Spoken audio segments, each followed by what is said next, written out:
You're listening to Content Logistics, a podcast for B2B marketers looking to build a content engine that drives revenue. In each episode, Camille Trent interviews the marketers behind the best content marketing flywheels and uncovers the tactical aspects of content production, from first draft to first customer. Welcome to another episode of Content Logistics. I'm your host, Camille Trent, and this episode is brought to you by my good friends, Tristan and Justin, over at Motion. They are a full-service podcasting agency that helps busy B2B tech marketers like myself, probably like you, launch podcasts like this one.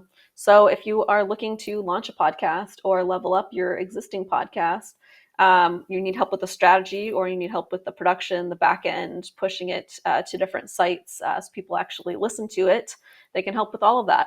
Today, our guest is Benyamin Elias. He is the Director of Growth Marketing over at Podia.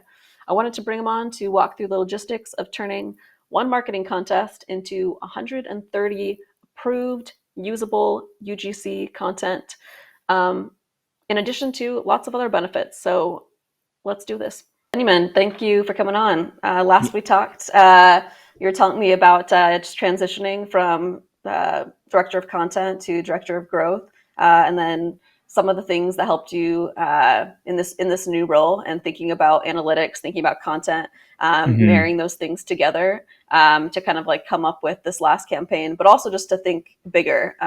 And that's kind of like what you're now looking for, like in a director of content, right? Is like someone that can think similarly, and like how do you get the most bang for your buck, which is important for all companies, but especially for startups, right?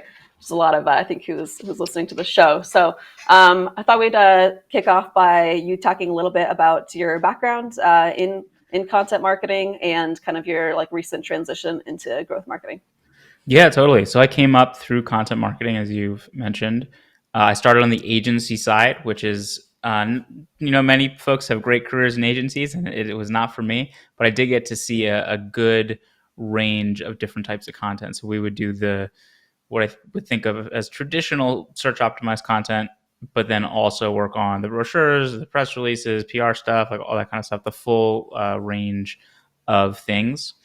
And when I moved into SaaS, it was for a more traditional individual contributor content role of long form search optimized content. Let's start there and see what we can get done.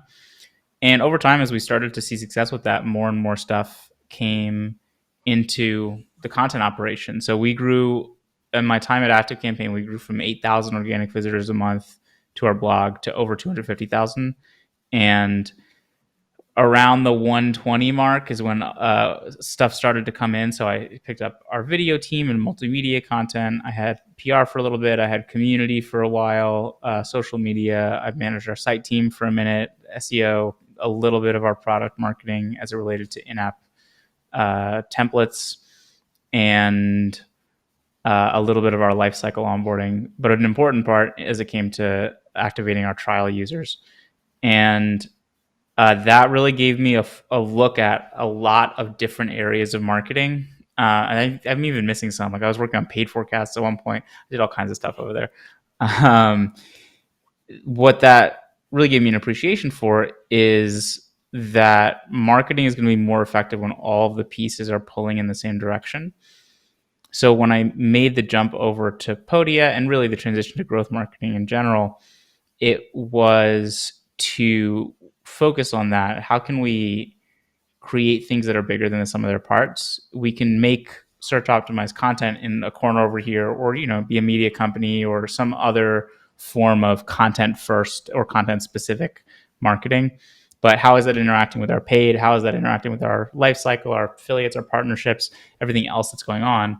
If those teams or people or programs are running separately from each other, none of them is really going to be successful in the way that they could be, or in a lot of businesses that you need them to be.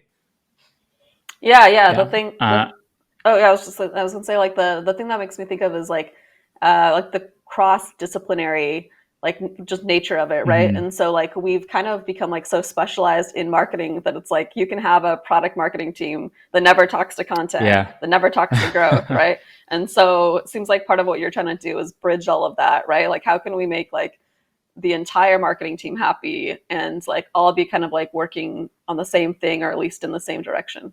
Yeah. So And it's interesting because you hear that in a lot of places. Like you hear folks be like, "Oh, we all got to work on the same things," but fundamentally, what I think happens is that people have their KPIs to hit, and it's like, no, everyone should work on my thing. Is what people start to slip into. So you mentioned product marketing content. That's, I think, a big or a common one.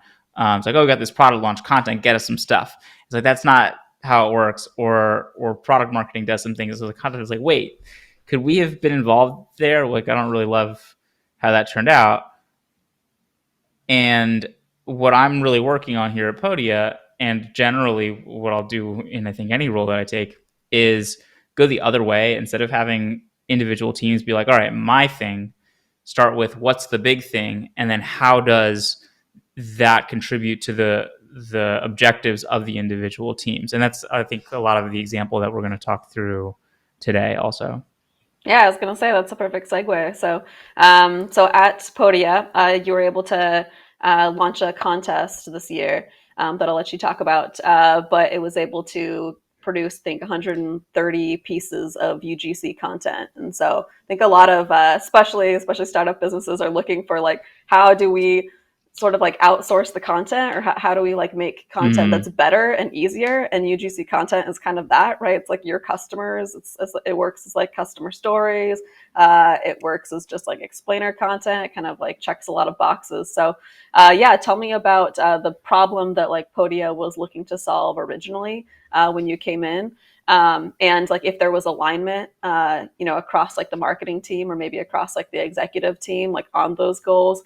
And then maybe the ask for you as like the director of growth coming in, like what were you looking to achieve?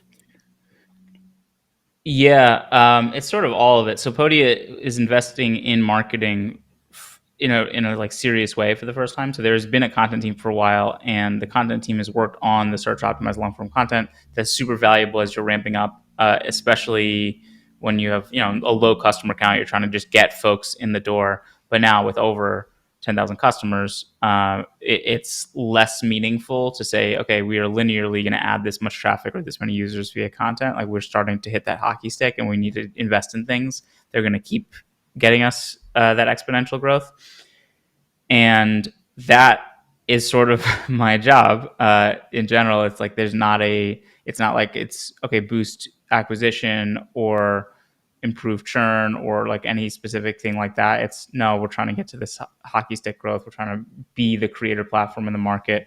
And as the creator market develops, like we really want to capture a lot of that market share and contribute to people being able to be creators. I should say quickly for folks who don't know Podia, Podia is a creator platform that gives creators a website, a place to host their online courses and sell their online courses, their communities, any sort of ebook template, etc. You can run all of those things through Podia.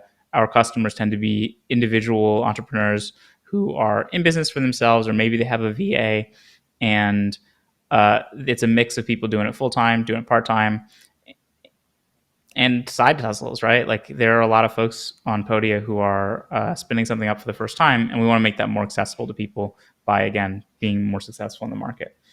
So when I come in, I'm looking at everything. I'm looking at our pricing and packaging, and that's something that we're working on. I'm looking at how we onboard users, what their activity in app is like. I'm looking at our churn in general. I'm looking at our channels of acquisition, and it's all of the channels of acquisition. So it really is a broad scope.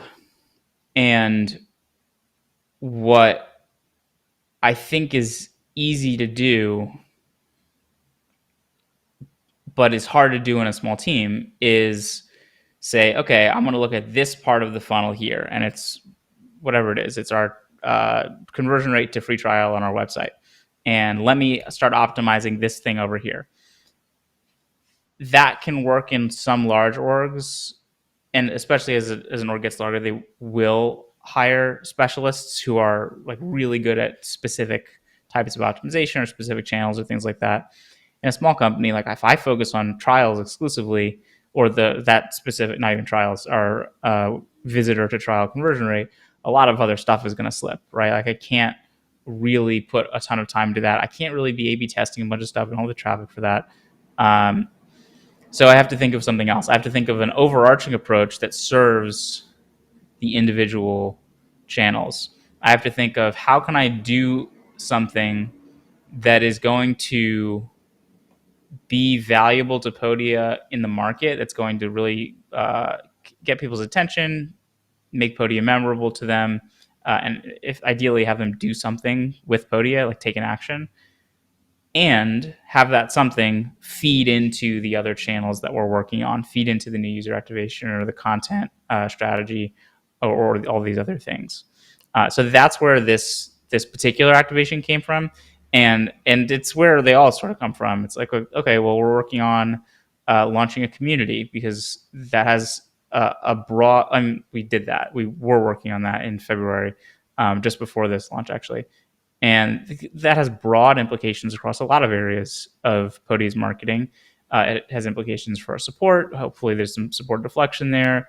It has implications for churn, we hope. It gives us opportunities to engage with super users and have them be active members. There's potentially a certified consultant play. There are a lot of elements that can touch. And that's what I'm looking at. It's like, what are the big announcements, the big programs that have the potential for exponential growth? I've said this to my team, like, we don't need everything to be a runaway hit, but everything needs to have a chance of being a runaway hit. And if it doesn't have that chance, then it's probably not really worth doing because we're looking for big growth in that. Nice. Well, this is a perfect segue then into the next campaign that you launched after that, right? Which is a contest. So tell me about how you came up with that idea. You kind of talked about the background though of like it had to check all these boxes, right? But then kind of like how did you land on the idea itself and like know that it was the idea? Yeah, what's the specific idea? So the specific program that we ran was a creator fellowship. We're going to give away $2,022 to make 2022 your best year yet. That's our pitch.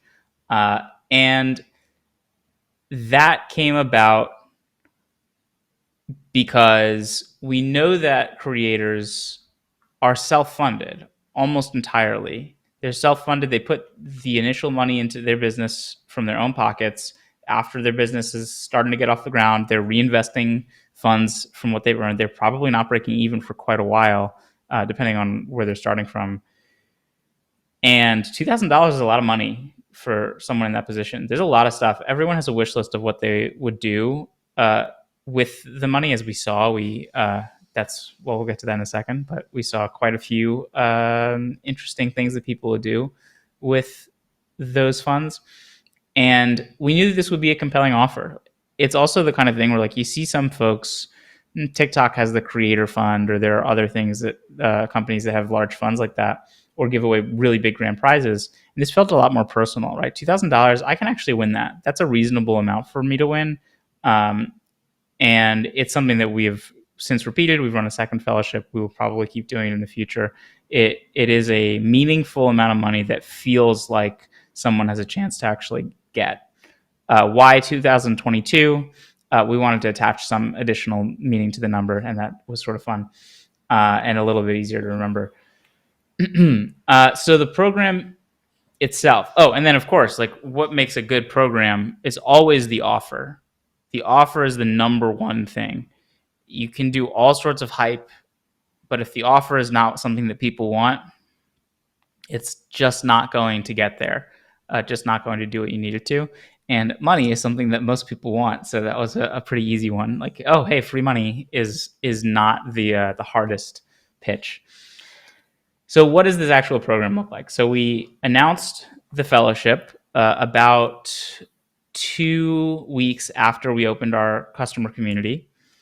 At that point, our customer community was at about 1,800 people. And we wanted to drive some more folks into there, along with all the other things that we wanted to get out of this. So the fellowship required that you be a Podia customer and that you be a member of the community. Community is free to join if you're a customer, super easy to join, but we wanted to give people that extra incentive to get in there. And we picked up another 500 community members over the course of this campaign. So we're at around 2,300.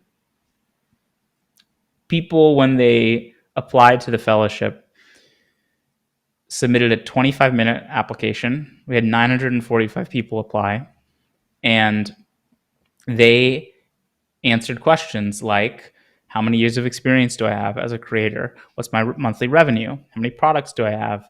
What are the products like? What kind of products are they? What are my main channels? What are my main challenges? Where do I go for advice as a creator? These are questions that we want to know the answers to anyway, right, for our internal research. And also is the makings of a really good piece of original research-based content. Everyone who filled out the survey had to complete the question, what would I do with the money? Because we need to know what they're going to do with the money before we give it to them. But also because that's another piece of content in the making. We had one of our writers go through and code all the responses. So they said, etc., I need a new lighting setup, etc. That would get coded as equipment. I am so busy, I need to hire a VA. That would be coded as external help. So we have this then list down the page of, oh, this is the breakdown of what creators want. 40% say they want external help. This percent says that they want extra equipment. Super compelling. It's something that we identified some interesting patterns in that just for ourselves also. Like people really want the extra equipment. And there's some follow-up research we want to do on that point, which we can maybe get into later if we have time. But there's another piece of content right away. What would they delegate? A lot of them actually said that when you drill deeper in. What kind of equipment do they want? A lot of them said that when you drill deeper in. We made some YouTube videos related to that stuff. So we generate all this original content, original research content out of just the application. The application also has a optional video submission. So over 200 people submitted a video of themselves as part of their application, and 130 of them gave us permission to use that in our marketing. So we have 130 pieces of user-generated video. We were only giving the grand prize away to one creator, but we knew we wanted to celebrate more creators than that. We didn't just want to come out with one name. We wanted to highlight more people if we could. So what could we give away? We reached out to 5 of our top creators who created courses that are related to business marketing, that type of thing, and asked, hey, would you be willing to give away a seat in one of your courses? We would put your name in all of the promotion and everything, and one of the winners would actually get that seat. And they were more than happy to do it. So now we have relationships with these 5 creators who are pretty high profile. They are helping to promote the thing, and we're in turn sharing them. And we also get to announce 5 runners up in addition to the grand prize winner, which again, we then interview the 5 runners up, the grand prize winner. We're making creator stories about that. We solve our problem of that I think exists every company. Like, oh, when do you do customer stories? Like, how do you allocate the resources, find the customers, all that kind of stuff. We did it. Here's our whole system for how we did it. How do we make the actual announcement of the winner exciting or interesting? Well, we had worked with Kay of Rad Reads, who is a very successful creator, very successful on the Podia platform. He had expressed interest in doing a creator story with us. And we were like, man, we would love to do that. We don't just want to add more on top of the pile. How can we make this make sense with the other things that we're doing? So we asked, hey, do you want to announce the winner? Like have a live session where we announce who the winner is, and you actually, it's like a nice passing of the, hey, I'm a really experienced creator and I'm going to announce who this person is. And he was super excited to do that, and also offered a coaching session with the winner. So the winner got $22 and a coaching session with Kay, which we also broadcast live. So we had another event for that. So we have a closer relationship with this person. We have 2 more point in time, like big, exciting moments. Oh boy, there's even more stuff. What am I missing here? Yeah. So another component of this is that we had been working with one of our email platforms to improve our deliverability so that we could be comfortable emailing expired trials, past customers, leads, like people who are not customers. And we've been struggling with that for a little while. We've gone back and forth with the provider. We had gone to our dev team for some resources, but there was a limit to what they could A, give us, or B, even do, like some of it was on the provider side. And with this point in time moment of, hey, we need to announce this fellowship and we want to email this additional, whatever, 50,000 plus people, but we're not going to be able to do that unless this is fixed by this date. Suddenly, way easier to get the help from the provider, and we can get the dev resources in. So we get to announce to these this much larger group of people. And of course, like you email these people who have not heard from you for a while, you see a bump in revenue from that list. So I don't even, like, summing up, like we got these relationships with these top creators. We got 130 pieces of UGC content. We got internal research that's useful for us. We got publishable external research, both in the form of videos and written content. We have 2 live events with one of our top creators, and did I already say the UGC content? Can't remember. Able to send to all these different people, all for the low price of $2,022, which also was part of the announcement on its own. That was a pretty good hook for folks, enough that 945 people applied to the fellowship. Yeah, I appreciate you summing all up. I was going to try and butcher it in my attempt, but I mean, I think I did butcher it. No, you did great. But because some things that stood out. So there's some things that you'd mentioned before, and that are not obvious. I think even if you get like 1 or 2, 3 things like out of a contest, like that's a big win, right? But then pushing that like a little bit more, like it seemed like you did, in terms of okay, so UGC content, maybe customer stories, people would think about, bringing in like extra revenue, email, those types of things, distribution.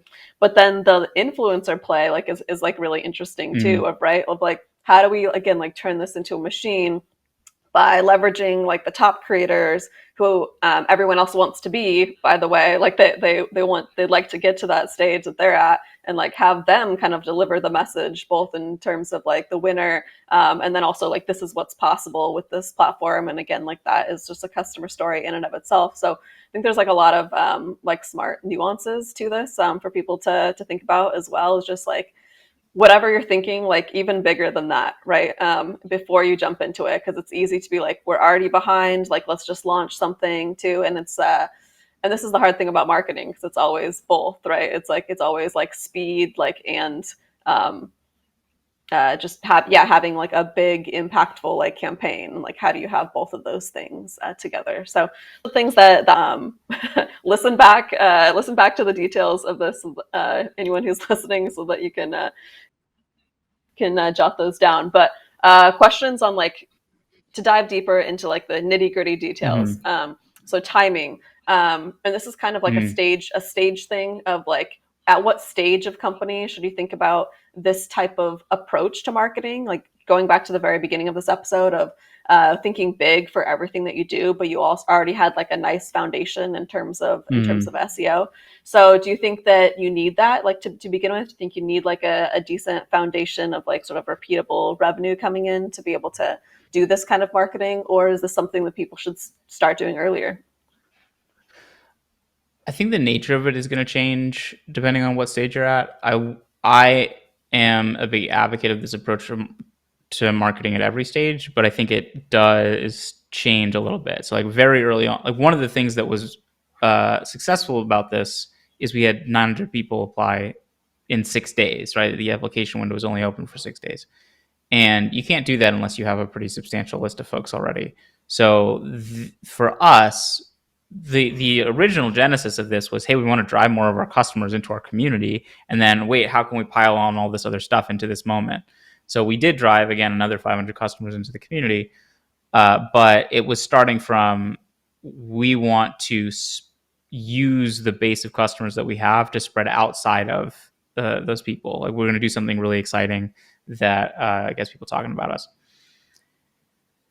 That is going to be different if you have no customers. But you see like startups get super hypey all the time. Like, it happens. Sometimes they fall apart because no product. Sometimes they fall apart because they don't turn it into business. I think early on, and I am not like a super early stage person for the most part. So there are folks who think about this more, but early on, it like really is, you have to hustle to get customers anywhere that you can get them.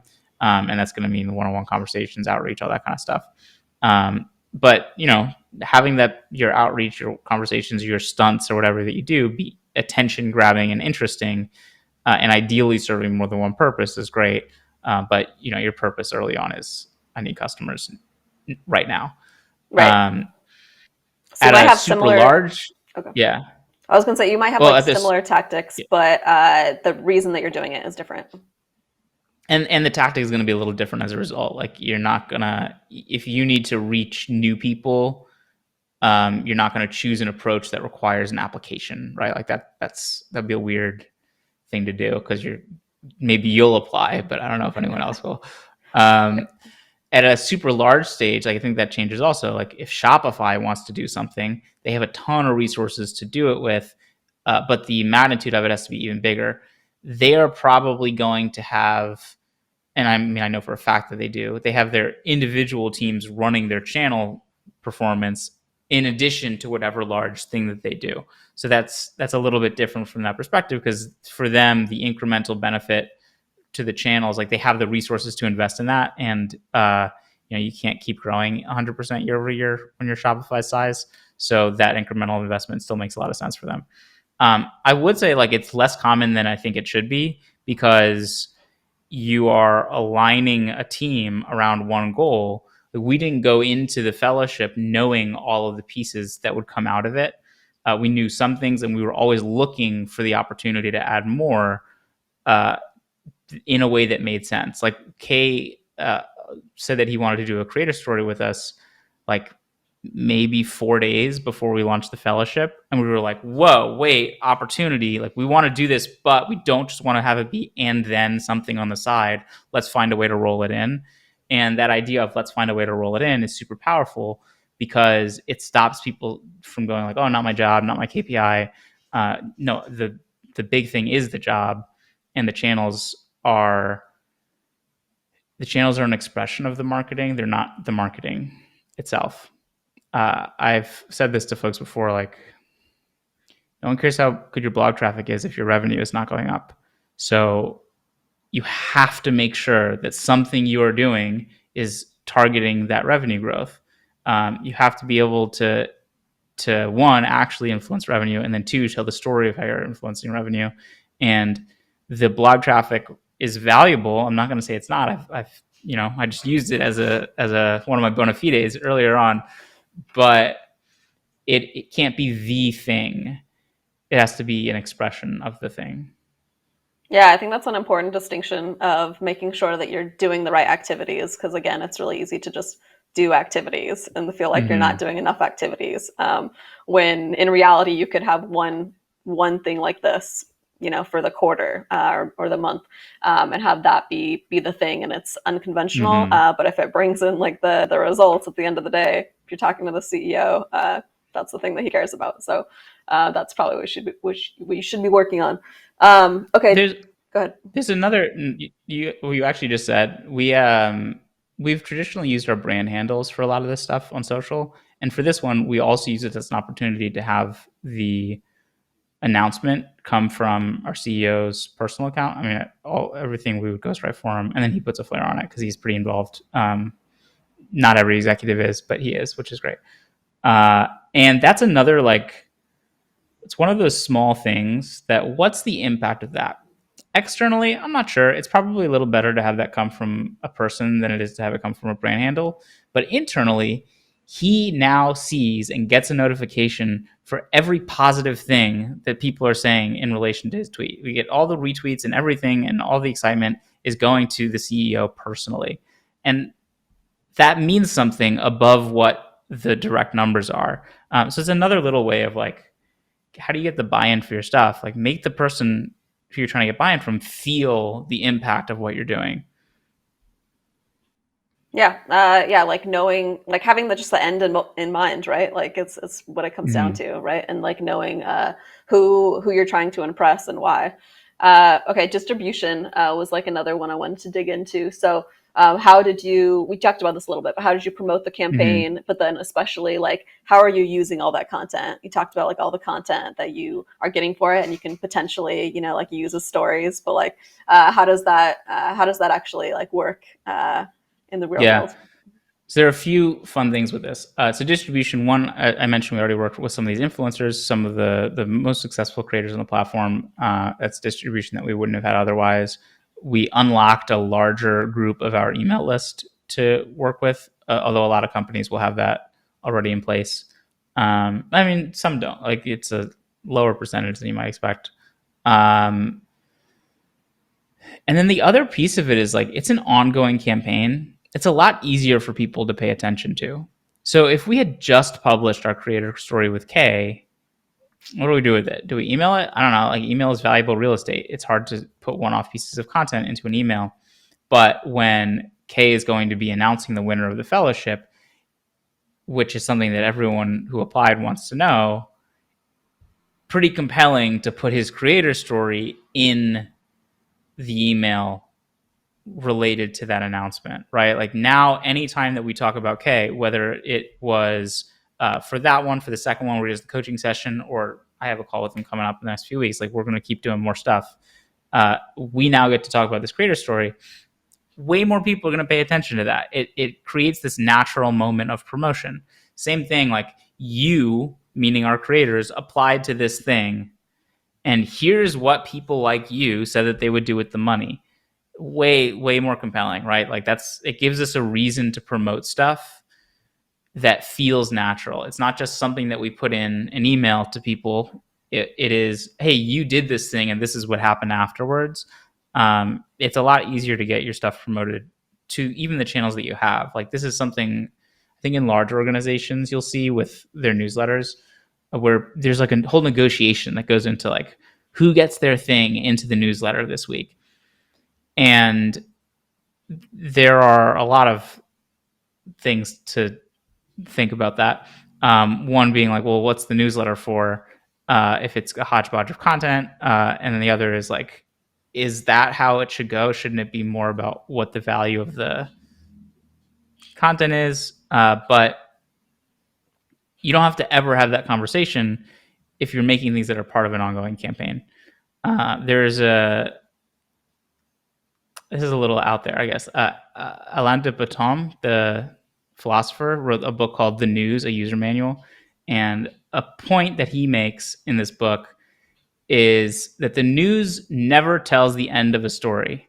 There is no end of a story to the news. There's only the middle of a story. They tell every development as it's happening.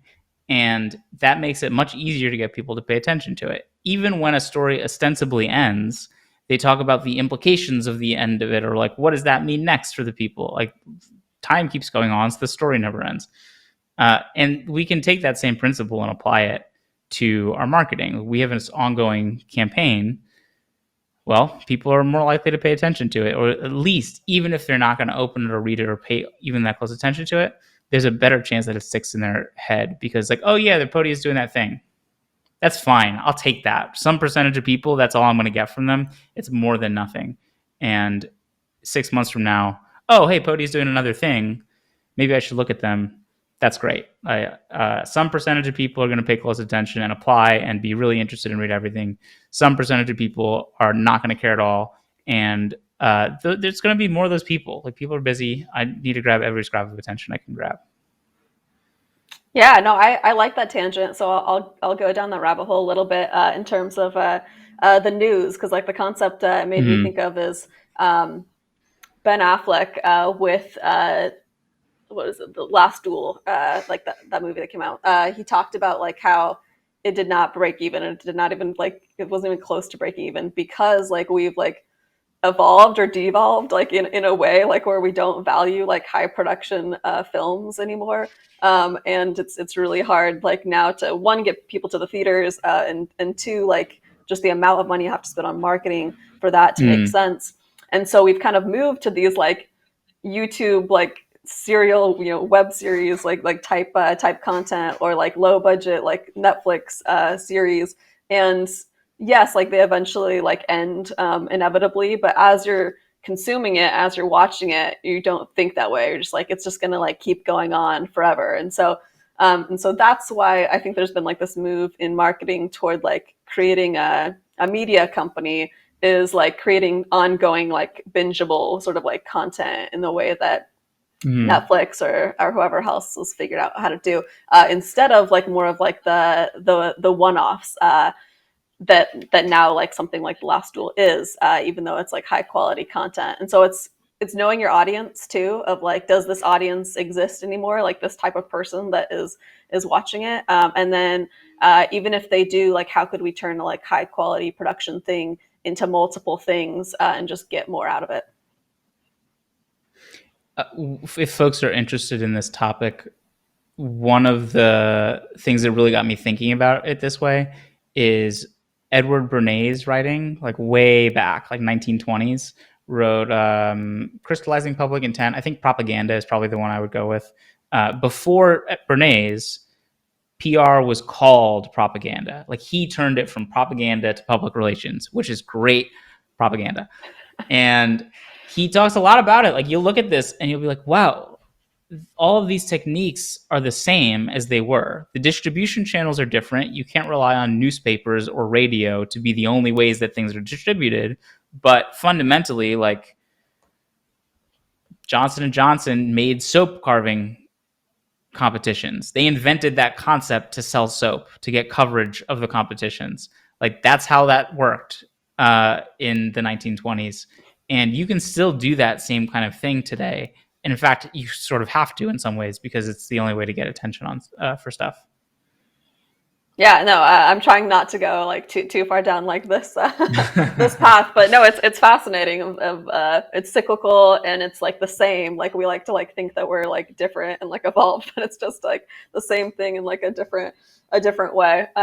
Okay, going back to the logistics of this campaign specifically. So talked about timing, talked about distribution, rules. So this is like rules and also just like all of the stuff that like goes into a contest like this. Like I have very divergent thinking, and so can like have to be reined in on like what's what's really important, and like what are the guardrails. Like I have to set the guardrails and be like,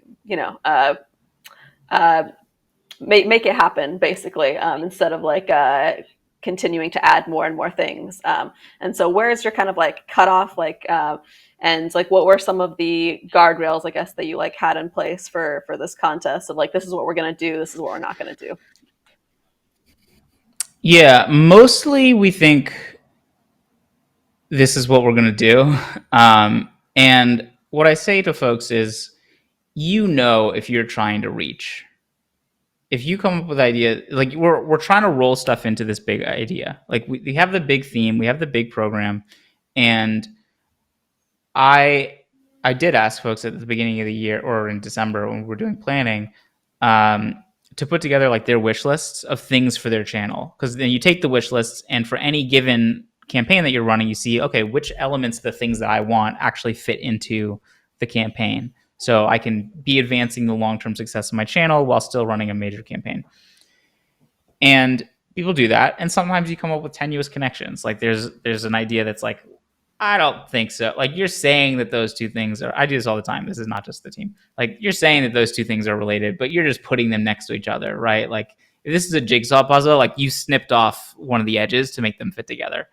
And when that's happening. Like I think you put as much as you can into the success of your big campaigns. If you find opportunities that make a ton of sense, like Kay announcing the winner or reaching out to the 5 top creators, those are both things that happen pretty late in the process for us, but they are so connected to what that campaign is. They really elevate that campaign in such an important way. Fine, drop everything we're doing to incorporate those things. We will get those things in. Ideally, we'd have thought of it further in advance, but we didn't, and that's what's gonna happen sometimes. You have to be able to put things down for the sake of the big thing that you're doing. What is really important with that is that the big thing is the thing. It's not, I'm doing all my other stuff and this big thing is happening. It's not, this big thing is happening. It's like, yeah, but I'm just going to do the other thing also. None of that. Like the big thing is the big thing. It can't be on the side. If it's on the side, that's when we run into the situation that I think happens a lot of places. Like, this thing came up out of nowhere. And like now I have to drop my things to go work on it. And like, it's not going to be the quality I want anyway. So I feel bad about that, and I'm not making the progress on my own stuff. There can't be like my stuff and the other stuff. There's the major thing that includes everyone's stuff. So that's how I think about like defining those boundaries. Like I don't think that it makes a lot of sense to say upfront, we are absolutely not doing anything for X unless X is a channel that is like not at all related to the campaign you're running. If you find an opportunity that really works with your big thing, go for it. And everything that's not the big thing, you say, maybe later. Like, we're not doing that right now. We're focusing on making this major investment of time and usually money as successful as it can be. Yeah. I think the two North Stars seem to be you need more customers and you wanted more people like in the community. And so like those were kind of like the qualifications like that you needed like to get in, right, of those two things. And in some cases you might think like, oh, like too much friction, but like if that's the goal, like if you're deciding this is what we're trying to accomplish, then like that's the friction like that we're comfortable with, right? So I think that's the thing for folks too, is like it's not friction if it's accomplishing the goal. It's a really good call out for friction also, because like that's where some of the other stuff comes from. Like, we want to do this original research and publish this original research content. We're giving away $2,000. We can expect that people will spend 10 to 20 minutes on an application. It's an acceptable amount of friction for the possible reward. So let's do that. Like we could have asked just the smaller handful of questions that have a bigger impact on who we decide. Like, what are you going to do with the money? What are your next plans as a creator? Like that type of thing. But we took the extra step, asked for more of that information. Yes, we used that to help make our decision, but it's also like we have 20 minutes of attention from 900 people. Use it. Like, we're not going to get this opportunity again. It's not super easy to get 900 people to fill out a 20-minute survey. Yeah, no, totally. And then thinking about that in terms of like the long-term like research, the original research that you're going to get out of it too, like that's again just big thinking of how we're going to use this next. Okay, so team, like who do you need to get this done ideally? Like how many, I don't know if it's how many people so much as it is like what skill sets you need. Fundamentally, the actual activities of the campaign are not that complicated. So we had a landing page with a type form. We sent cold emails to these top creators, a Zoom webinar for our announcement of the winner, and then had to like write up the original research and do like the coding a little bit. So really, like, a writer did the original research and the landing page, and our marketing coordinator did the type form and setting up the Zoom and all that kind of stuff, and our affiliate manager did the cold outreach. I think that's achievable for a small team. I mean, that's not a huge team already, but like you don't need all that much resource to do it. I think the hardest part of that is like the copy in all of your messaging has to be really good for something like this to spread. And I think that's a general rule. Like, you have to be able to identify like the emotional components of your really compelling offer. Like, offer is one, how you present the offer is two. But beyond that, like, I don't think it's super resource intensive to do this type of thing. And it's actually something we've talked about. It's like, if we've in the past run tens of thousands of dollars worth of virtual summits and like all the organization that goes into that and all this kind of stuff and all this stuff. It is a whole lot easier to give away money. And that's a bonus sometimes of thinking about integrated campaigns like this, but sometimes it's not. Sometimes the campaign needs to be a lot bigger and does require more resources. So I think that's pretty dependent from thing to thing. For this fellowship in particular, I think that's a relatively low lift for most marketing teams if they can nail the messaging. Yeah, I think that the funny thing about what you just said too is like it's easier to give away money than to run something like a summit, right? Yeah. But it's also probably like cheaper to give away money. Like, it's funny to think about that. Yes. It's cheaper to just give away money instead of like overcomplicating the prize. Because I think when I've been involved in some of these things too, it's like, what's the prize? Like, what are the tiers of prizes? Mm-hmm. What are the other prizes? Like, how many people get the prizes, right? And just sort of like overcomplicating it, right? When it's just like, in this case, it just makes sense for it to be money. Yeah, that's a great point. Like in this case, like in a lot of B2B, that's just not going to make sense in the same way. But when we're talking to individual creators who are pretty much self-funded, like that's a really compelling offer for them. Yeah, exactly. And it again just like goes back to knowing your customer, knowing their needs and like where they're at. All right, so I know we're like running up at time. So the sort of last thing here is learnings. Like, what were the big like pros and cons? What do people, but mainly like what do people get wrong? Like when they try to do this, what's standing in the way for them launching something like this? So things people do wrong that have already maybe Yeah, tried to do this, and then people that are trying to stand it up from scratch haven't done it before. I think a really hard thing with where marketing teams are at right now in tech is channel specific KPIs make it really hard to do this type of campaign. If this idea gets proposed, but your KPI is I need to increase organic traffic to our blog this month, are you going to take away time from it? Ultimately, you're going to be measured against your KPI. And that is like super hard, especially because everyone in the org is going to have something like that. Sometimes it's hard to tie a KPI. Like product marketing has a wide range of KPIs that they might look at, but at the end of a quarter, like they're going to be asked what progress they made towards the things that they said they were going to do.